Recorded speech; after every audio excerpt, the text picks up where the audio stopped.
Well, welcome for the first video podcast. Um, so far, I've been having to do the podcast by myself. Availability. I put up a audio podcast, but this is the first video. And no, I haven't been trying to hide my face. It's just things just didn't work to make it audio video. Um, as I said before, I am white, and I just don't get it. Everybody wants to, like, I was talking to someone I'm not going to name, and they were saying to me, why is everybody still protesting? The four officers were being arrested and being charged. They got what they wanted. Why are they still protesting? It's not about the arrests. That's like a side to the meal. The real meal is police brutality, abuse of power, and the fact that it seems to do more targeting of anyone who's not white. I grew up in the ghetto of the Bronx, 32 years. I've seen some shit. Some shit to make your skin crawl. Police officers used to threaten me when they would pull me on the side of the road and tell me if I don't do what they say, they're gonna take me to the hood and drop me off. And then they told me, you know what happened to a white boy like you. I laugh because it's where I grew up. So not much would happen to me. Not that it couldn't, but would, because I was not, I don't want to say known like everybody knows who I am, but I was known enough and I presented myself well enough that I didn't have to worry about any of that crap. So I used to giggle when they used to do that. It is definitely, in my opinion, targeted to environments that minorities are forced to live in. I've said it my whole life. I didn't know what to do about it. It was uncomfortable to be on YouTube. Like, I thought that was for skateboarders and surfers, and never had the money for all the equipment that I would need to do what I'm doing now. The money came in for these things, and now I'm doing it. Trying to make something of it. I'd like my brothers to be involved. One of my brothers happens to be African American, the other one happens to be Spanish. The three of us could discuss this and give it a whirl from three different perspectives. We all grew up in the ghetto, all lived in poverty and poorish environments. Um, we've all been chased by the cops, shot at by the cops, shot at by each other. Not me and my brothers, but other people from the neighborhood shot at us. I've been picked on merely because I'm white. And you know, it's funny, I always thought it was a shame. What did my skin color have to do with this? Um, what does skin color have to do with any of this, honestly? Your attitude and behavior makes you who you are, not your skin color or where you come from, in the sense of the land you come from. Maybe the people you come from, but they could be black, white, Chinese, Spanish, it doesn't matter. It's how that people was brought up by each other. I was taught family comes first, but not only. I was taught to be selfless, and I learned to be selfless because some people were very selfless towards me and inspired me to try to be that way. Uh, I don't think I have any white friends. Maybe two or three. Most of my friends are from the ghetto I grew up in. We've never had a racial problem. I've had problems with them, they've had problems with me, but our nationalities and Race never had anything to do with it. I never looked at my black friend like, oh, you're this way because you're black. Whether or not it was a stereotype to society, to me, it was just, all right, you're you. Your nationality had nothing to do with it. Same thing with my Spanish friends. It had nothing to do with it. For the most part, we never saw each other's color or where we came from, nationality wise. We only saw each other's attitude and how we treated one another, and if we stuck to our word, because we grew up with one rule: you say something, you do it. If you can't do it, don't say it. And that served me pretty well. I'm 41 now. I used to have, I don't know, a couple hundred friends growing up, at least what I thought they were my friends growing up. And it got whittled down to the truth. I've got, I don't know, 20 or 30 people that I consider family that were friends, and then I have blood relatives. Now they're the same, but yet they're different. My friends that became family earned it, like I earned theirs. The family you're born into, they don't think they have to earn it. They think it's obligated because we share the same blood. But if we don't share the same mud, then blood means nothing. It just, you now know where you come from. But as in relationship, it means nothing. Because same thing with race. Race means nothing. It just so happens to be I'm white. So happens to be he's black or he's Spanish. That's not like, I want to grow up to be a white guy. So you know what? Let me be white. Oh, I decided to grow up to be a black man. Let me be a black man. No, we were born into that. Like they say, I didn't choose this life. I was given this life. My parents never asked me, do you want to be born? Any more than they asked me if I wanted to be black or white. I guess it's divine intervention that changed our color. But our personality is something we make. It's not something that's given to us. I mean, our phobias tend to be something given to us, like scared of spiders or vacuums. My son was scared of vacuums. It took me 2 years to get him unafraid. Somebody, we're gonna not name them, she chased him with a vacuum, and ever since then, he's been paranoid of them. That was many, many moons ago. But his personality is something he chooses. He could choose to be selfless or selfish. It's that simple. I know there's gray area of getting there, but that's the simplest terms. If we all thought about ourselves, we'd be selfish, and the world would fall apart. As you can see, is falling apart. But if we all think about each other, the community, we prosper. I wasn't alive then, but even though there was race wars and violence, but there was still neighborhoods that if you were hungry, somebody would feed you if you didn't have food at your house. Now, you can't even walk past somebody without them looking at you funny, like, "Are you looking at my food? You want my food?" Well, like it becomes aggression versus, "Dude, I'm sorry, are you hungry?" It's not about communities anymore. Communities went out the window. It's now all about me, me, me, me, me. It's the me universe. And I've watched a lot of me going around, and it makes my blood boil. I constantly get into that problem with my 11-year-old. But he's 11. So it is about me, me, me. That's all children know. But the problem is, that's what's going on now. Everybody's a child. Me, me, me, me, me, me, me.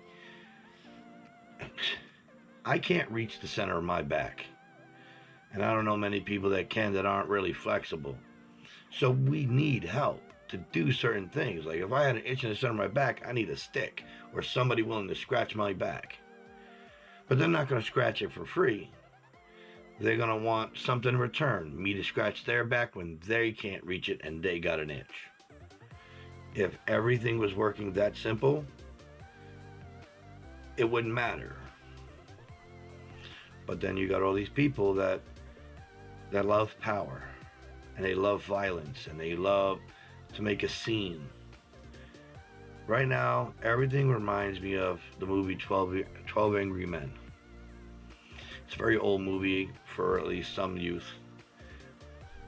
But in this movie, the the people that were in the jury were discussing a case.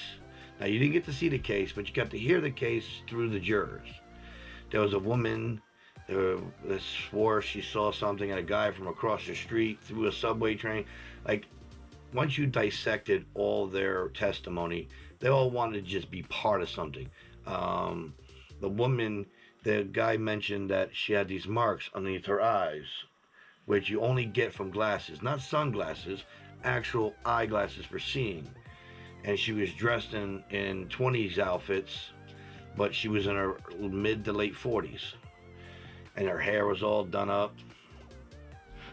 That looks like somebody who just wants to be part of the limelight. So it turns out that she couldn't have seen anything, but she said she did. And a few other circumstances. People just want to see drama because, like the news doesn't like reporting happy-go-lucky stuff because it's not entertaining. So people want to be entertained, and apparently we've become a very violent society. And I'm not going to act like I'm not one of them in a degree. Like, I like watching violent movies. I like the, cop gone rogue to save somebody's life. But I wouldn't want to see that kind of violence outside my window, or even down the block, or even in another country. I would defend my country, I would defend my house, I would defend my family. But that's as far as I'd go. I don't want to see people bloody and death in the street. Apparently, there's a lot of people out there that want to see that. To the point is, they hide amongst protesters, starting riot act behavior and looting, because not one of them had signs. They were just looting. Protesters had signs. They were cheering on a cause, a just cause of injustice, ironically. But these people, they weren't saying anything. They were just doing stuff. Made me sick. I don't condone that kind of violence. Defending yourself, your family, your home, yes. Looting just because you're angry? Don't condone that stuff. Sometimes you have to combat violence with violence because there's no other choice. But there was a choice to loot innocent people's stores, innocent houses, or wherever else they were looting. There was no reason for that. There was innocent. When you pick on the innocent, you're no better than the people you're accusing of attacking the innocent. But that's why I know it wasn't the protesters that were looting. It was rioters and opportunists that were sneaking in the protest so they wouldn't get any blame, and it'd be blamed on the protesters. Such ignorance. Like I said before, no home training. Now, when I was growing up, I didn't have the greatest home training from my parents. My mother and father were novices in the way of life. And it's funny. I got most of my training from blacks and Spanish. I grew up with them, but when I was in school in Pennsylvania, all the teachers and all the staff, more of the staff that watched us all the time, they happened to be black, and they were into gospel, and they were into stepping, and they taught me what it was to be a man. Not my own father. Complete strangers that happened to be African American. I don't think that played a part, but I was mostly raised by them. And they taught me that if you can't back up your word, then you ain't shit. The one thing you do is back your word up, no matter what it is. And I'll give you a quick example. My son, I told him if he runs away from me from the store again, we're done. He's staying with his mother, and I'm not dealing with it no more. So, a couple years ago, he ran away from me for the last time. I called his mother, told her to come get him, and told him, you're done. I'll take you back and forth to school, but you're banned from my house. If you're not going to show me and my house respect, you're not allowed. The very next day, my son, unfortunately, called me up crying because he was sad. He missed his daddy. He wanted his daddy back.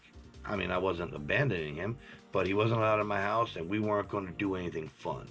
I'd take him to school, back and forth. I'll feed him, but that was it, because he's got to learn respect.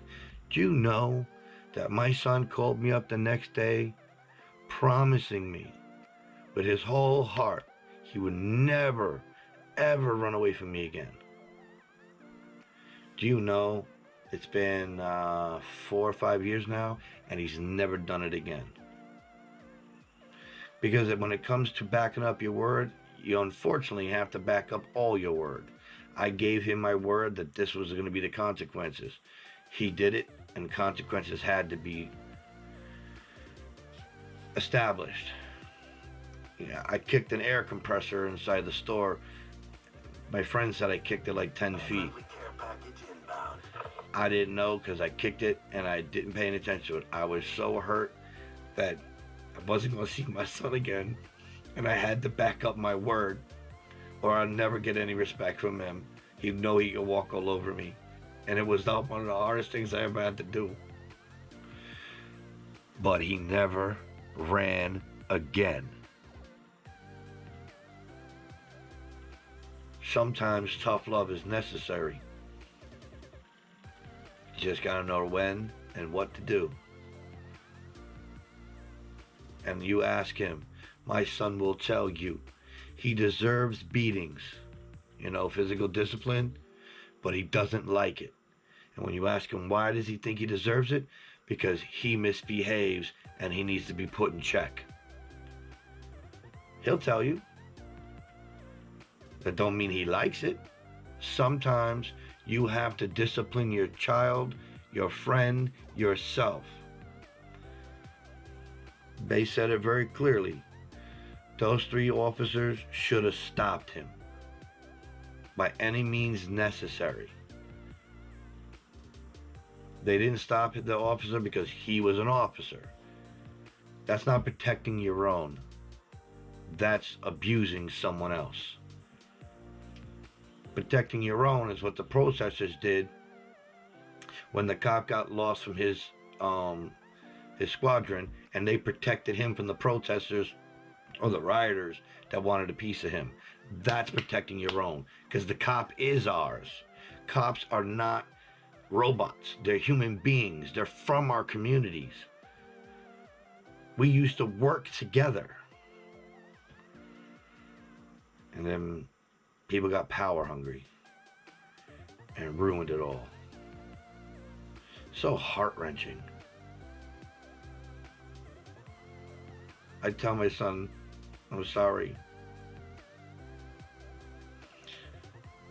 It's not that I don't want you. I'm happy as hell you're here, but I'm sorry I brought you into a world like this.